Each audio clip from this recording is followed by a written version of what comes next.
कोल्हापूर महानगरपालिकेच्या Phulewadi fire station शेजारी अग्निशमन केंद्र आणि कर्मचारी निवासासाठी नूतन इमारत उभारण्यात येतेय।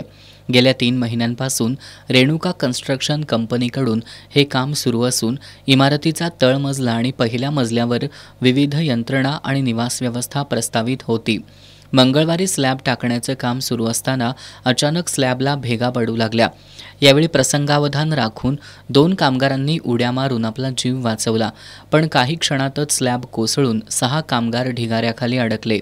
ही दुर्घटना घडताच तिथं असलेल्या मंडळातील तरुण आणि स्थानिक नागरिकांनी तात्काळ मदतकार्य सुरू केलं। स्लॅब कोसळल्याची माहिती मिळताच अग्निशमन दलाचे जवान घटनास्थळी दाखल झाले। त्यांच्याकडून जेसीबीच्या सहाय्याने ढिगारा हटवून कामगारांना बाहेर काढण्याचे प्रयत्न सुरू झाले।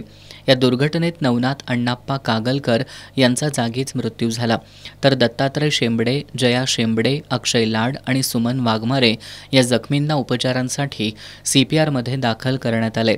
या दुर्घटनेची माहिती समजताच माजी आमदार ऋतुराज पाटील तात्काळ त्या ठिकाणी दाखल झाले।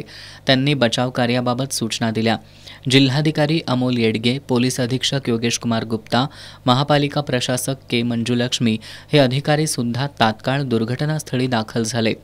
प्रशासक के मंजुलक्ष्मी यांनी अतिरिक्त आयुक्त रविकांत अडसूळ, शहर अभियंता रमेश मस्कर आणि एका स्ट्रक्चरल ऑडिटर यांची त्रिसदस्यीय चौकशी समिती नियुक्त केली।